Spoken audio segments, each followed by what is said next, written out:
잠깐 입정하고 공부 시작할게요.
자, 오늘 법정스님역 화엄경 공부 31페이지의 세 번째 10행품입니다. 10행품 할 차례인데요. 이 10행이라는 것은 이제 10가지 행을 말하는데요. 이제 앞에서 한번 제가 이 화엄경, 화엄종은 몇 단계를 거쳐서 깨친다 그랬죠? 몇 단계를 거쳐 깨친다 그랬죠? 화엄종은? 52단계를 거쳐서 깨달음으로 간다는 거예요. 52단계. 그래서 그걸 52계위 또는 52 이제 단계, 과정 이렇게 얘기하는데, 이제 그 52단계를 또 세밀하게 나눠 놨어요. 그래서 가장 아래 단계, 1에서 10까지가 10신, 10가지 믿음이 있어요. 10가지 믿음. 그 다음에 10가지 믿음, 그 다음에 20번째 단계를 10가지 머무름이 있습니다. 10주. 그 다음에 이제 세 번째, 30번째 단계가 10행이에요. 10행. 10가지 행인데, 여기 오늘 우리가 이제 세 번째 공부하는 10행품이 10가지 행을 말하는데, 우리가 그 대수로 말하면 21단계에서 30단계의 과정을 말하는 거예요. 그래서 요 10행 다음 단계가 10회양이고요. 10가지 그 회양이 있는데, 그거는 다음 품이 이제 10회양이고, 10회양 다음 품이 이제 10지거든요. 그 10지가 이제 그 다음에 공부를 우리가 합니다. 그래서 10지가 이제 50번째 단계고요. 그 다음에 51번째 단계가 등각이라는 겁니다. 등각. 그 다음에 이제 마지막 부처님의 지위를 우리가 묘각이라고 그래요. 여기서 묘각. 그래서 요런 이제 화엄종, 화엄경은 요렇게 단계별로 해서 52단계로 부처님 지위에 이른다. 깨달음에 이른다. 이렇게 본다는 걸 참고하시고요. 여기 오늘 이제 31쪽의 세 번째 10행품은 21단계에서 30단계까지 공부 행을 지금 나타내는 겁니다. 자, 들어가겠습니다. 보살, 마살. 이제 보살, 마살 할 때, 보살은 이제 우리가 이제 보디사트바, 보리살타, 이제 깨달음으로 가는 중생이란 뜻입니다. 깨달음으로 가는 중생이란 뜻인데요. 그 뒤에 마살을 붙이면 마하는 크다는 뜻이거든요. 그러니까 위대한 중생, 위대한 보살을 말합니다. 위대한 보살. 그러니까 위대한 보살의 10가지 행 이렇게 했거든요. 공덕님 보살이 부처님의 실력을 입어 보살의 선사유 삼매에 들었다가 깨어나 보살들에게 말하였다. 자, 여기도 보면 이제 부처님이 설법하는 게 아니고 보살이 설법하고 있어요. 그죠? 보살. 그러니까 보살은 깨달은 분은 아닌데 깨달음을 향해 발심을 해서 깨달음의 경지에 이르렀지만 자기 깨달음을 좀 보류하고 고통에 빠진 중생을 먼저 구하는 중생을 먼저 깨달음의 길로 인도하겠다는 원력을 세운 분을 우리가 보살이라 그러는데 그 중에 수많은 보살이 있는데 여기는 이제 공덕님 보살이 설법을 하는 거예요. 법문을 하는 거예요. 근데 여기 보면 이제 보살의 선사유라는 말이 나왔죠. 삼매를 말하는데, 이제 초기 경전에는 보면 이 삼매가 이제 초선, 이선, 삼선, 사선 이렇게 해가지고 이제 이 삼매를 그 깊이에 따라 가지고 여러 단계를 나눠 놨어요. 이제 가나선에 와서는 이 삼매가 하나예요. 이제 가나선에 와서는 본래 성불의 입장이기 때문에 이걸 단계별로 나누는 것은 이제 인정하지 않고 방편으로만 보는데, 여기서 이제 특별히 삼매 중에서 선사유 삼매라고 말을 해놨죠. 선은 이제 샥할 선자, 사유는 이제 생각한다는 뜻이거든요. 그래서 이게 이제 선한 생각을 한다. 이 선한 생각이 뭘까요? 이제 여기서 쓴 선은 선과 악의 양변의 선이 아니고 선과 악의 양변을 초월한 선이거든요. 그러니까 선악을 초월한 선이면 그게 뭘까요? 중도죠, 중도. 중도 사유를 말하는 겁니다. 중도를 사유하는 거다. 딱 떨어지죠? 그래서 이 부처님께서 선자를 쓰면 선하다, 악하다, 선행, 악행, 양변의 선이 아니에요. 그걸 그렇게 알면은 잘못 아는 거고, 부처님이 보통 선을 쓰면은 이거는 선과 악의 양변을 초월한 선, 선과 악의 양변을 쌍조한 선이라는 걸 하죠. 착하다 할 때 그 착함은 착하다, 악하다 이 양변의 악함을 버리고 선을 집착하고 취하는 게 아니고 선을 취하되 악을 버리지 않는, 그죠? 그것을 이제 중도행위인 거죠. 그래서 선사유는 중도사유를 말하는데, 이제 뒤에 붙은 삼매가 이제 이게 재밌는 말이에요. 삼매는 이제 선정을 말하는 거고, 우리가 이제 화두 참선할 때 화두를 딱 들면은 화두에 대한 또렷또렷한 우리 마음이 밝아져 가지고 번뇌가 딱 끊어지면은 그걸 이제 우리가 성성적적 삼매에 들었다 그러거든요. 그러면 그 성성적적 삼매는 사유 분별이 끊어져야 돼요. 사유 분별이 멈춰야 돼요.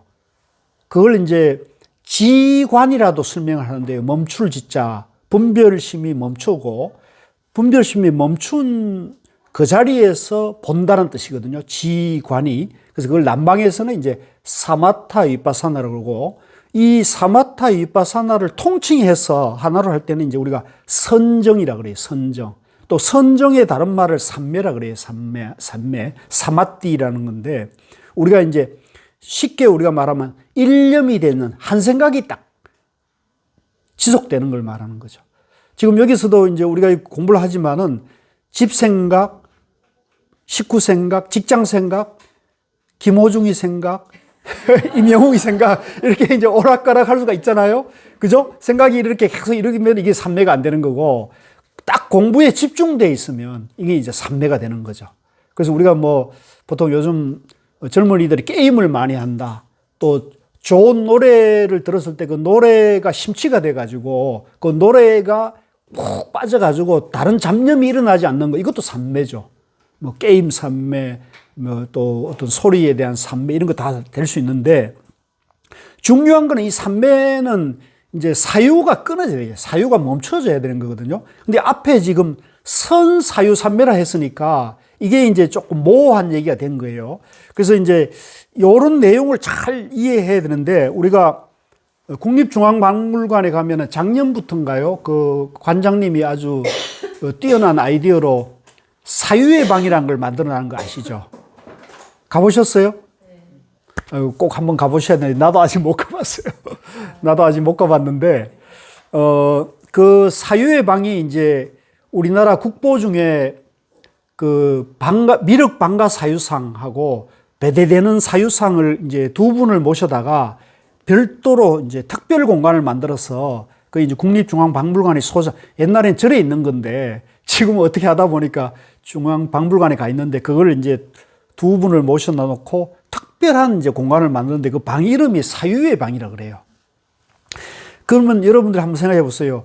그게 사유의 방이란 말이 그게 합당한 이름입니까? 잘못된 이름입니까?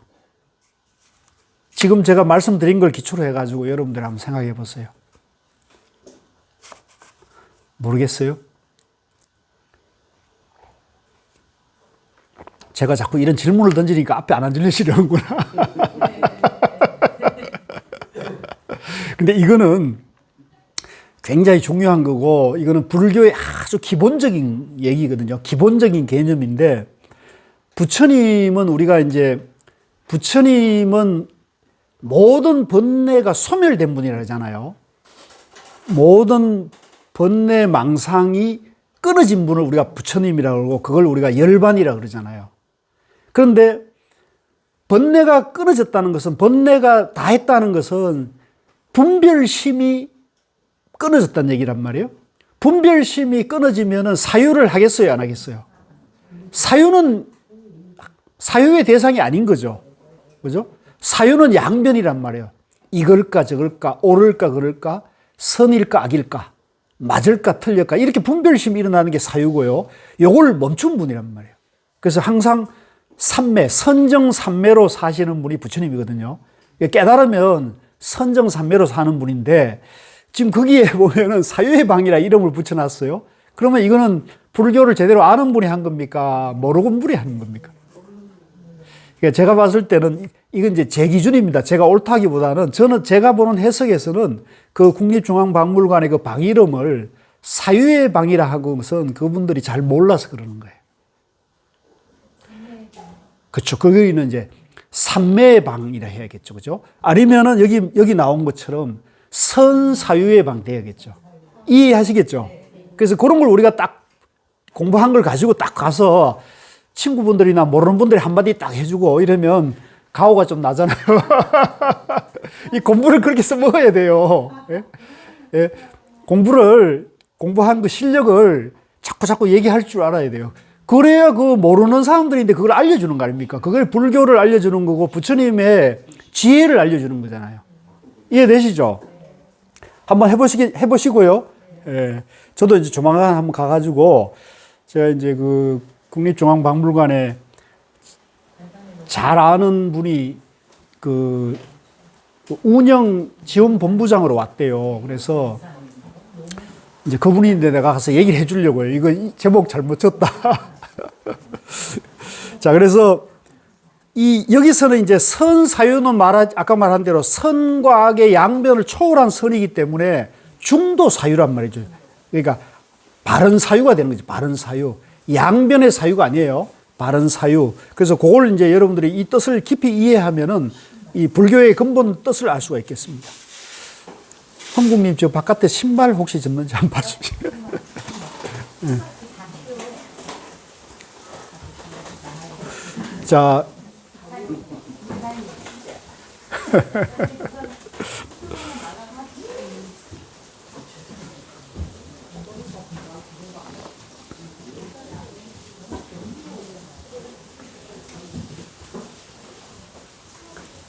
그래도 여기는 처마가 깊어가지고 좀 나은 편. 네. 혹시 모르니까.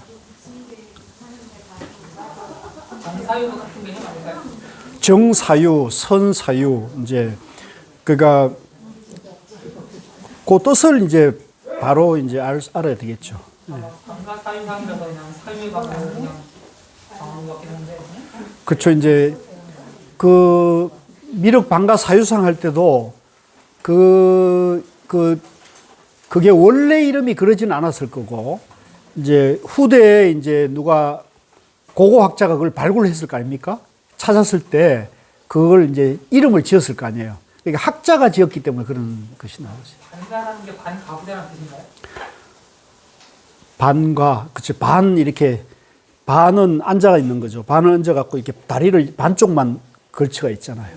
반가. 자체를 이제 저희가 보기에는 판매하는 모습으로 보이는데 학자가 보기에는 그게 생각하는 모습으로. 그렇죠. 이제 그러니까 이 불교의 삼매라는 걸 모르기 때문에 이제 그냥 그분들이 그 학문적으로 학술적으로만 이해한 거죠. 그래서 학문은 이제 사유의 세계고, 그죠? 분별의 세계란 말이에요.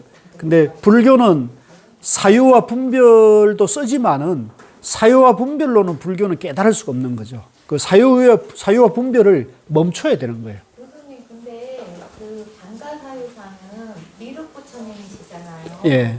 그럼 미륵 부처님이 깨달으시기 이전의 모습을 표현하고자 해갖고 혹시 사유라는 말을 쓰지 않았을까요? 깨달으시기 이전의 모습이기 때문에 그래서 사유라는 말을 썼다라는 생각이 드는데요. 저는 왜 사유라는 말을 썼을까 생각해보니까. 만약에 이제 그 이름을 지은 분이 그 뜻을 알고 그래 썼으면 저도 수용을 하고 일리가 있다고 하지만 제가 봤을 때는 그 뜻을 알고 쓴 것 같지는 않고 또 미륵 부처님은 이제 미래에 이제 오시는 부처님인데 깨달은 분이에요. 못 깨달은 게 아니라 이미 깨달음을 갖춘 분이기 때문에 그것도 이제 논리적으로 보면 말은 안 맞죠.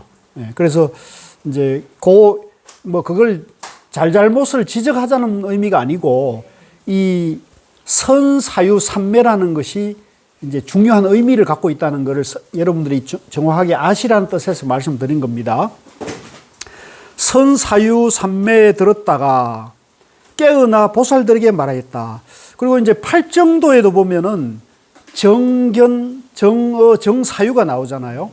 그러니까 그 정사유가 선사유고 같은 말입니다. 불자들이여 보살행은 불가사의라. 자, 여기 불가사의란 말이 나왔어요. 그죠? 이것도 똑같은 말이에요. 불가사의.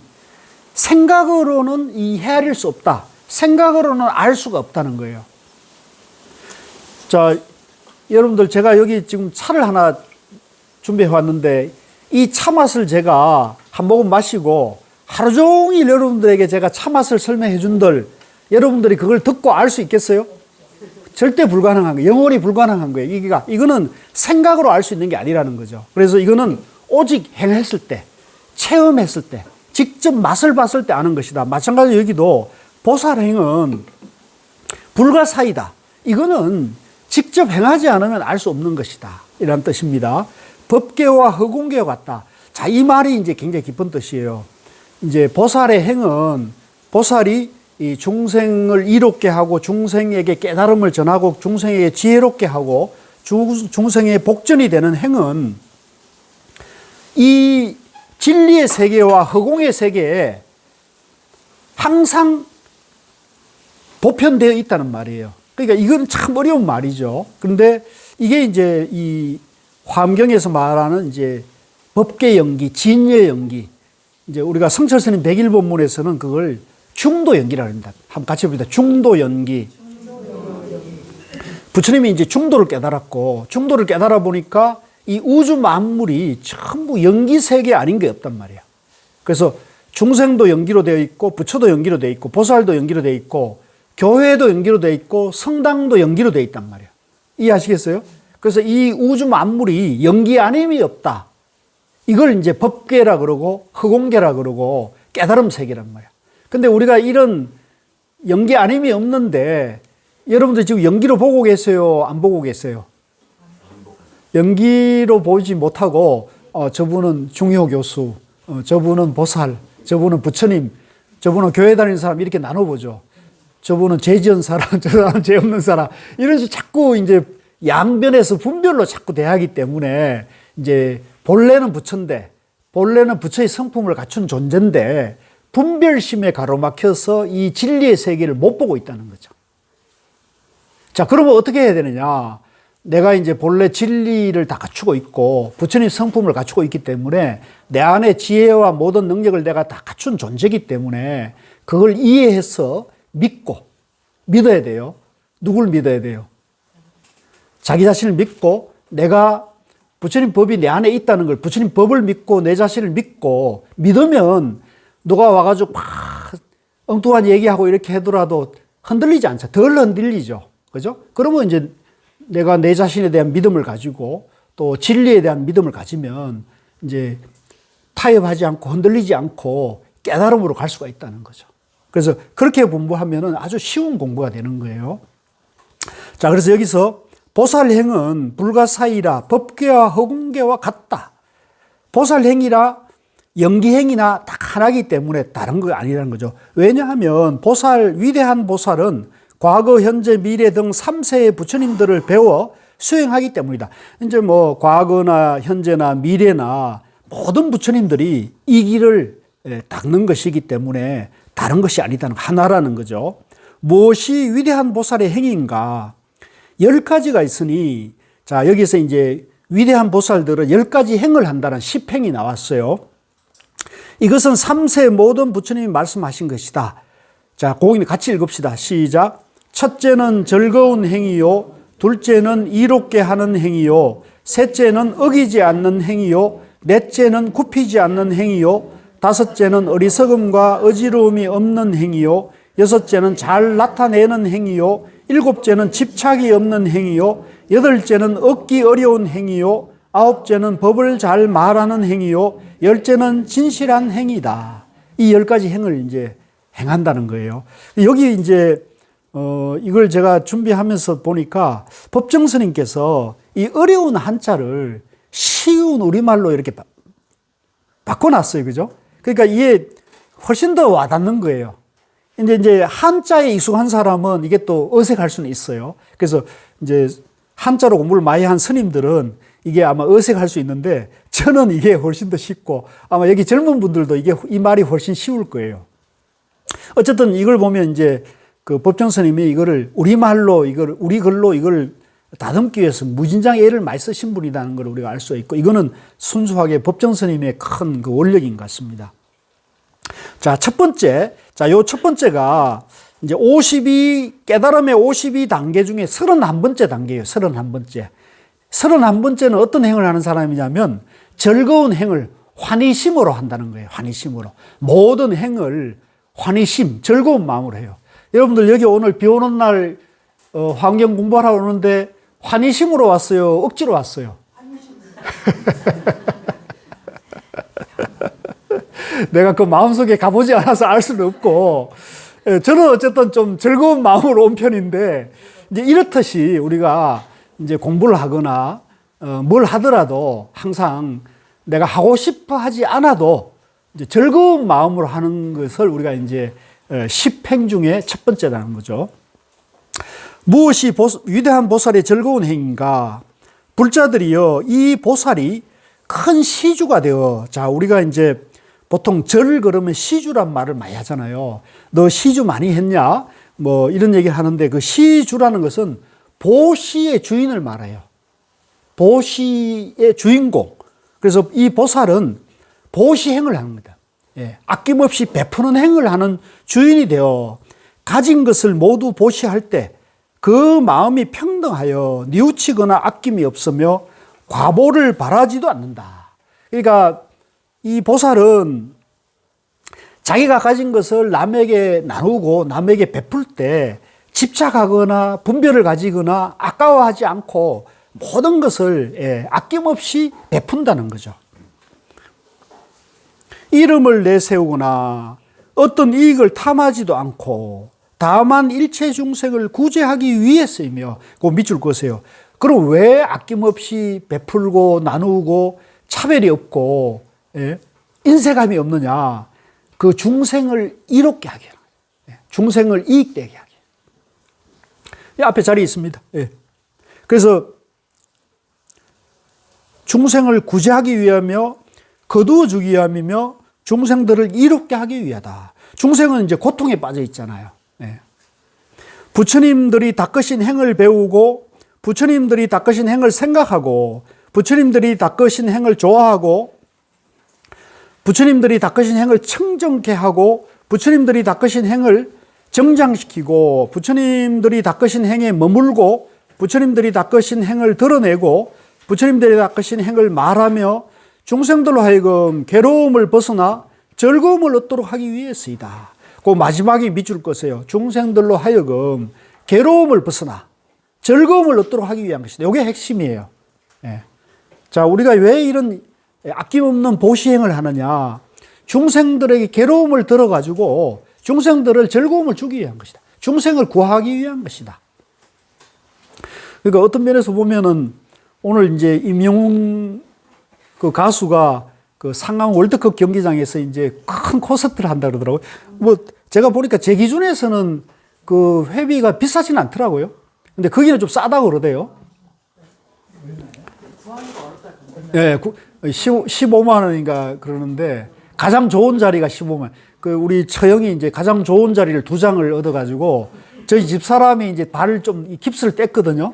그래서 오늘 가는데 집 사람이 뭐라 했냐면 이 자식들 현금으로 주지 뭐 이런 걸 줘가지고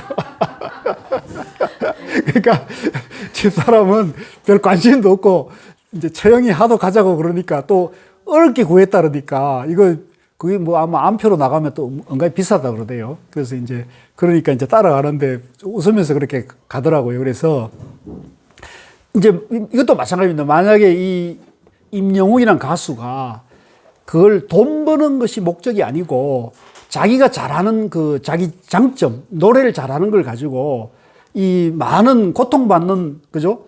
외로워하고 힘들어하고 병을 걱정하고 죽음을 두려워하는 많은 사람들에게 위로를 주는 노래가 되면 그게 바로 보살행이 될 수 있는 거죠. 이해하시겠죠? 근데 이제 그게 그렇지 않고 돈벌이 수단으로 되면 그건 보살행이 아니고 그건 장사가 되는 거예요. 그래서 왜 그렇게 보세요? 근데 그 양반이 그 온갖 쏟아져 나오는 미담을 보니까 굉장히 인성이 좋더라고요. 예. 인성이 참 좋더라고요. 그러니까 저는 이제 그런 것을 조금 더 우리가 이번에 이제 그 총무원장 스님이 그 무슨 스님이죠? 뉴진 스님? 들어보셨어요? 뉴진 스님이라고? 지금 뭐 인터넷에서 난리가 났죠. 예, 그 뭐 클럽에서 이제 뭐 여러 가지 이제 팝 저걸 하면서 이제 부처님 지혜를 거기에 담아가지고 이렇게 하는데 그걸 이제 비난하는 사람들 꽤 많더라고요. 불교를 타락시킨다. 그리고 또 뭐 말레이시아인가 싱가포르에서 출입 금지를 시켜달라고 그런다는데 저는 조금 다르게 봅니다. 저는 이제 저도 잘 몰랐는데 이제 그 뉴진 스님이라는 그 개그맨이 제가 어디 잠깐 나온 인터뷰 나온 걸 보니까 정말 그 살기가 어렵고 또 집이 가난해서 또 빚이 뭐 어머님이 이제 빚이 있고 그래가지고 개그맨 생활하면서도 자기는 카드를 써본 적이 없고 또 밥을 사준 적이 없대요, 자기가. 그래서 그 같은 개그맨들이 저렇게 사람이 인색하다 이랬는데 알고 보니까 집이 너무 가난하고 조금이라도 돈이 생기면 그걸 이제 어머님 갖다 드려가지고 빚 갚는 데 썼다는 거예요. 그래서 이제 그러다가 얼마 전에 여러분 잘 아시다시피 개그 콘서트가 폐지돼 버리면서 개그맨들이 이제 밥줄이 끊겼잖아요. 그래서 그때는 자기가 정말 막막해서 하루 라면 먹을 것도 없어요. 정말 앞길이 암담했는데 누가 이제 유튜브를 해보라 그래가지고 거기서 이렇게 해갖고 또 스님들을 만나가지고 그러지 말고 좀 용기를 내서 해보라 해가지고 이 양반이 이제 그 스님들이 주는 지혜로 해가지고 그 노래 같은 걸 보니까 상당히 그 불교적인 그런 내용들을 많이 그 노래에다 담았더라고요. 그래서 사실은 그 노래가 클럽에서 틀 노래는 아닌데 노래 메시지는 그렇다고요. 근데 그게 클럽에 가서 어쨌든 대중들이 호응을 받고 이런 걸 보면서 이제 그 사람이 이제 그걸 하면서 어쨌든 호응이 많이 좋아진 거잖아요. 그래서 저는 이제 그분이 정말로 자기 마음이 돈벌이나 먹고 살기가 아니라 정말 자기처럼 괴로워하고 힘들었던 사람들에게 이런 노래를 통해서 위안을 주고 위로를 주는 마음이라면 그건 보살행이 될 수 있는 거죠. 그래서 그 뉴진 스님이 초심을 잃지 말고, 그죠?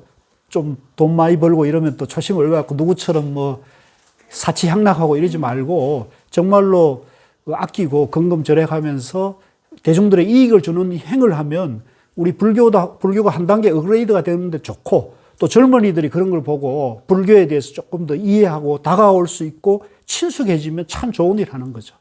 그래서 저는 좀 긍정적으로 보고 방편으로 봐야 된다. 이렇게 생각이 들거든요. 그래서 불교는 워낙 다양하기 때문에 이제 여러 가지 다양한 방편이 있을 수 있기 때문에 그런 부분을 좀 포용하되 이제 삿된 길이나 잘못된 길을 가면 이제 그때는 또 경책을 하고 이렇게 하면 될 것 같아요. 그래서 여기서도 이제 그런 마음, 중생들로 하여금 괴로움을 벗어나 즐거움을 얻도록 하기 위해서다.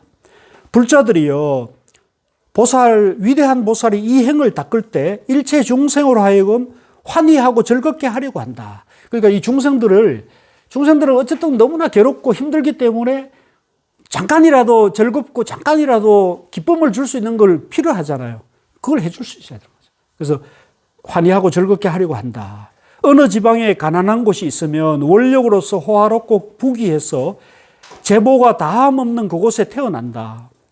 그래서 한량없는 중생들이 우리는 너무 가난해서 끼니를 이어갈 수 없고 굶주려 목숨을 부지하기 어려우니 먹을 것을 베풀어 살아가게 하소서라고 하면 보살은 곧 보시를 하여 그들을 기쁘고 만족해 한다. 이제 이렇게 이제 가난하고 먹을 것이 없고 그것 때문에 고통받는 사람들에게는 이제 먹을 것을 베풀어서 그분들에게 환희심을, 즐거움을 줄 수 있어야 한다는 거죠. 이와 같이 한량없는 백천 중생들이 와서 국을 하더라도 32쪽 가운데입니다. 보살은 조금도 싫어하거나 겁내지 않고 더욱 자비심을 일으킨다. 중생들이 모두 와서 국을 하는 것을 보살이 보고 더욱 환희하여 이렇게 생각한다. 이제 어떤 사람들은 이제 가난하고 먹을 것이 없고 어렵게 사는 사람들 보면 이제 이 사람들은 복이 없어서 이렇구나. 이 사람들은 게을러서 이렇구나. 이렇게 보는 사람들도 들어 있더라고요. 근데 그렇게 보면 안 되는 거예요. 그것은 인연이 그렇기 때문에 그런 것이지, 이제 그 인연과 관계없이 내가 이 사람들을 구제한다, 내가 이 사람들에게 베푼다 이런 생각을 가지지 말고 너와 나가 둘이 아니다는 마음에서 그 인연이 이렇기 때문에 그런 모든 중생들이 본래는 다 부처님인데 지금 자기가 부처님인 줄 모르고 이런 먹고 살기에 허걱거리면서 괴로움을 받고 있으니까 내가 가진 것을 베풀어서 그분들이 이제 먹고 사는 것을 해결하면서 부처님의 지혜로 나아가게끔 그렇게 이제 돕는다 이런 마음을 가져야 되는 것입니다. 자, 그 밑에 줄에 보면은 나는 지금 좋은 이익을 얻고 있다. 자, 그거를 다시 한번 같이 읽읍시다. 시작. 나는 지금 좋은 이익을 얻고 있다. 이 중생들은 내 복받치고 내 선지식이다. 자, 이제 거기까지. 그러니까 만약에 내가 이제 밥을 사야 될 사람 또는 내가 어떤 사람을 만났는데 차를 한 잔 사주고 싶은 사람, 차값을 계산하기 어려운 사람을 만나면 내가 차값을 계산할 수 있어서 내가 너무 고맙다. 내가 복 짓는 인연이 돼서 고맙다. 이렇게 생각을 해야 되는 거죠. 에이, 돈 없는 사람 내가 오늘 재수 없이 만났다. 이렇게 생각하면 안 된다는 거죠. 그래서 이제 어제 제가 어제 이 자리에서 이제 그 참선 입문반이 있는데 저 송파에 사는 분이 여기까지 왔더라고요. 한 분은 송파에 살고 한 분은 부천에 있는 분이 왔어요. 그래서 이거 먼 곳에서 어떻게 여기까지 왔었나 그랬더니 이제 제 유튜브를 보고 있대요. 그래서 유튜브에 보고 여기 한다는 걸 보고 좀 멀지만 제가 시간대가 맞아서 이제 왔다고 말씀을 하시더라고요. 굉장히 감동적이잖아요. 그래서 제가 차를 한 잔 대접하겠다고 끝나고 차를 한 잔 대접을 갔더니 이분이 선뜻 나가가지고 먼저 카드를 안 된다 그러면서 이제 계산을 하시더라고요. 그러면서 뭐라 그러냐면 교수님 내가 이렇게 교수님에게 복 짓는 일을 할 수 있어서 너무 행복합니다. 이러는 거예요. 그러니까 내가 그분이 말 표정이나 말하는 거 순수하다는 걸 느꼈거든요. 그래서 이분은 진심이 있구나 생각을 했어요. 그래서 보니까 그 서울시 공무원을 하다가 이제 작년에 정년을 하고 이제 올해부터는 이제 연금 생활을 하지만은 뭐 아이들 다 출가하고 이래서 이제는 공부밖에 할 일이 없다 그러면서 이제 남자인데 이제 여기저기 다니면서 거사님인데 공부를 하시더라고요. 그래서 내가 이분은 복이 많으신 분이다 이런 생각을 내가 했거든요. 그러니까 그렇게 복을 많이 짓고 베푸니까 저 같은 사람을 만나요, 안 만나요?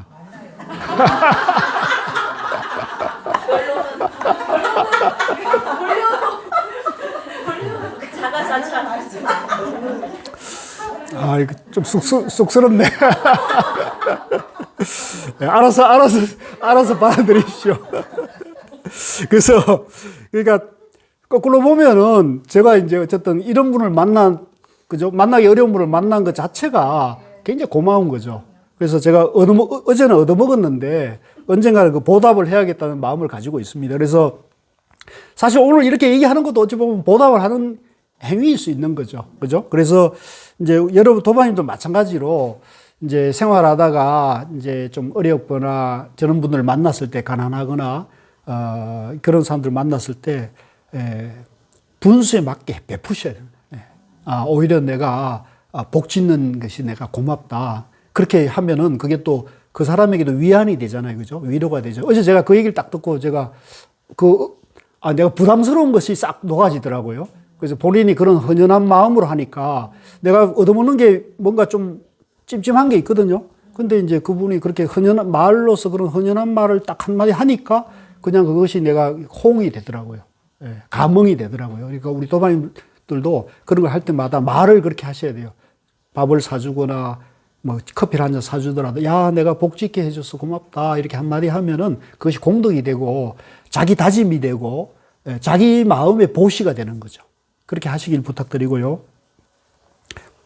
그래서 우리 집사람이 이제 임용국 티켓을 받아왔는데 이걸 돈으로 주지 이게 뭐냐 이렇게 하는 거는 이제 복을 스스로 걷어차는 거죠. 이게 나중에 보고 뭐라고 할지 그런 말 하면 안 돼요. 진짜 고맙다. 그거 티켓이 얼마나 귀한 건 줄 모르고 말이야. 그래가지고 자기가 가고 싶지 않지만 그게 귀하다는 말 들으니까 그냥 얹혀간 거예요. 오늘 갔다 와서 내가 소감을 한번 봐야 되는데 이 중생들은 내 복받치고 내 선지식이다. 자, 보세요. 내가 복을 짓는 복의 밭이다고만 생각하면 내가 그걸 이제 씨앗을 뿌리고 갈아가지고 그런 것만 생각하는데 뒤에 말이 뭐예요? 이 중생이, 이 가난한 중생이 나의 선지식이다. 이거 얼마나 감동적이에요. 왜 선지식인지 아시겠죠?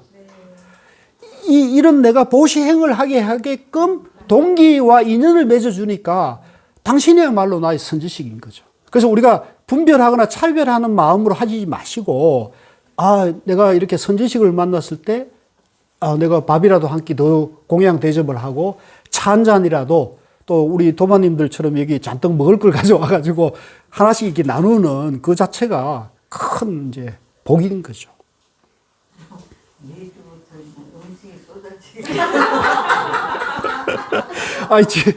지금까지도 계속 쏟아지잖아요.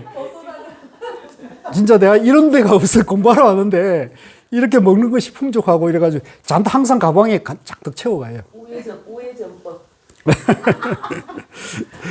찾아가지도 않고 청하지도 않았지만 일부러 찾아와 나를 불법 가운데 들게 하나니 나는 마땅히 이와 같이 배우고 닦아 일체 중생의 마음을 저버리지 않으리라. 또 이렇게 생각한다. 내가 이미 지었거나 지금 짓고 있거나 앞으로 지을 착한 일로서 오는 세상에는 모든 세계 모든 중생들 가운데 광대한 몸을 받아 그 살로서 굶주린 중생들의 배를 채워주리라. 이거 밑줄 그으세요. 내 살로서 내가 만약에 가진 것이 없다면 내 살로서 내가 내 살을 베어서 중생들의 굶주림을 채워주리라. 한 조그마한 중생까지라도 배가 차지 않는 이가 있으면 내 몸에서 베어내는 살도 다 하지 말아지이다라고 원할 것이다. 이제 꼭 이렇게 하라는 말보다는 이런 마음가짐으로 내가 가진 모든 것을 털어서 중생들 이익되게 하고 중생들의 굶주림을 일단은 허기를 면하게 해야 한다는 거죠. 이러한 성근으로 위 없는 보리를 얻고 대열반을 정득하고 내 살을 먹은 중생들도 또한 위 없는 보리를 얻고 평등한 지혜를 가지며 불법을 갖추어 33쪽입니다. 불사를 널리 짓다가 무여열반에 들어지다라고 원한다. 여기 이제 무여열반이라는 말이 나왔는데요. 요거는 이제 유여열반과 대비되는 개념인데 무여열반은 그 밑에 주가 있습니다만은 이제 육신까지 다 한 열반이에요. 이제 마음에서는 해탈을 했는데 열반을 성취했는데 마음에는 해탈을 했지만 아직 육신의 몸이 있으면 이제 밥도 먹어야 되고 씻기도 해야 되잖아요. 그러면 이제 그 육신이 안고 있는 유여열반이 있다. 아직 남아있는 열반이라는 거죠. 그래서 그걸 따라 해보세요. 유여열반. 그러면 육신이 이제 열반하면은 쉽게 말하면 우리가 죽으면 이 육신이 이제 흙으로 돌아가면 그걸 무여열반, 남김없는 열반을 완성한다는 거예요. 그래서 그걸 무여열반입니다. 따라해보세요. 무여열반. 요거는 이제 상식적으로 알고 있습니다. 상식적으로. 만약 한 중생이라도 만족하지 않는다면 나는 끝내 위 없는 보리를 정덕하지 않겠다고 원한다. 이것도 밑줄 그으세요. 만약에 내가 깨달음이 중요한 게 아니고 한 사람이라도 이 굶주림의 문제가 아직 해결되지 않았고 지혜에 대한 갈증이 있다면 내가 내 깨달음을 미루고 이 사람들을 돕는 행위를 해야 한다는 거죠. 얼마나 이게 대승보살 정신이 위대합니까? 그래서 이런 법문은 이제 초기 경전에서는 찾아보기 어려워요. 이건 대승경전에서만 나타나는 아주 정말 위대한 그 지혜인 거죠. 그래서 우리가 대승불교 하는 이유가 여기 있는 건데, 이제 이게 이제 다만 남방에서 지금 초기 경전을 공부하신 분들은 뭐라 그러냐면 이게 무슨 부처님 말씀이냐. 이제 이렇게 해가지고 이걸 폄하하는 경향이 가끔 있어요. 이제 그런데 그거는 이제 그분들이 좀 오해한 겁니다. 이게 전부 이것도 중도에 근본을 하고 있고 중도 정신을 하고 있는 거기 때문에 다만 초기 경전에서는 부처님이 이제 부처님 가르침도 들은 사람이 많지 않고 그러니까 그때는 그 만나는 사람들에게 깨달음의 길을 자꾸 얘기를 해줬을 수밖에 없어요. 깨달아라, 지혜를 밝혀라 이런 얘기를 주로 깨달음의 길을 주로 법문을 했다면 이제 이 대승불교가 출현한 시대는 대략 한 역사로 보면 한 400년쯤 부처님이 돌아가시고 400년이 지난 때이기 때문에 이미 부처님 가르침이 널리 전파가 됐어요. 부처님 가르침이 널리 전해졌는데 그러니까 부처님의 깨달음의 길에 대해서는 많이 여기저기서 많이 아는데 그런데 이제 그 당시 이제 부파불교 시대가 되어서 부처님의 깨달음 법에 대해서 이 길이 옳다 저 길이 옳다 해가지고 서목의 부파가 쪼개져서 서로 분열을 해가지고 우리가 주장하는 길이 옳다는 식으로 이제 논쟁을 하다 보니까 이분들의 사고가 자기 깨달음, 자기 공부가 중요하고 주변에 뭐 굶어 죽고 가난하고 여러 가지 도탄에 받는 사람, 도탄에 빠진 중생들을 신경을 쓰지 않는 거예요. 그러니까 이제 이 부처님 가르침을 진정하게 바라보는 시각에서 보면 저분들이 자기 위주로 공부를 하는 자기 문제를 해결하는 데 빠져가지고 이웃의 고통을 방치하는 것은 부처님 가르침이냐 의문이 일어난 거예요. 이해되죠? 그래서 우리가 진정한 불교 정신은 부처님이 만약에 그 시대에 계셨다면 지금 시대에 있었다면 주변에 고통받고 힘들어하는 사람을 방치하겠느냐는 말이죠. 그렇지 않는 거죠. 그래서 오늘날도 그래서 이것은 뭐 소성인이 대성인이 굳이 나눌 것 없이 저는 지금 이 시대에도 우리가 대승불교 정신으로 공부하는 곳이긴 하지만은 우리 주변에도 이 공부를 자기 위주로 공부하는 사람들이 너무나 많아요. 이거는 저는 문제가 있다고 봅니다.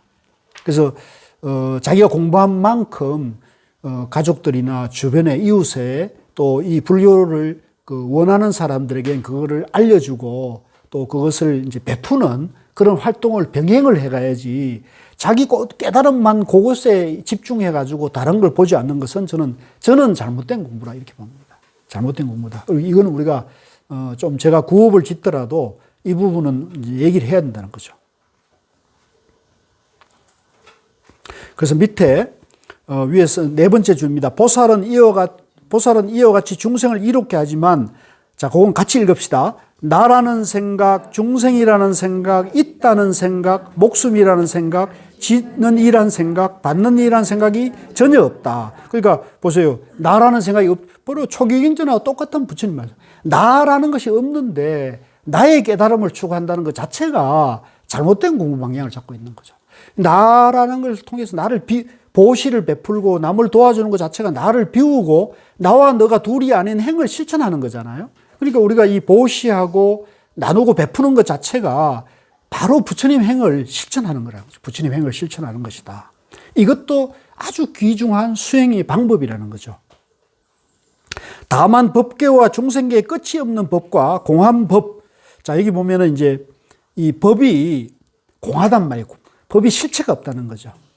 무소유법, 정한 바가 없고, 무상법, 상이 없다면 법이 상이 없는 거죠. 무체법, 법이 실체가 없는 거죠. 무처법, 법이 머무를 곳이 없는 거고, 무위법, 법이 의지할 바가 없는 것이고, 무작법, 짓는 바가 없죠. 그죠? 무아니까 무작법을 관찰한다. 그러니까 이게 다 착한 무아를 얘기하거든요. 무아. 그래서 이러한 관찰할 때는 자기 몸도 보지 않고 보시하는 물건도 보지 않고 받는 이도 보지 않고 복받도 보지 않고 업도 보지 않고 과보도 보지 않는다. 무하고 염기고 중도니까요. 이것이 위대한 보살의 즐거운 행위다.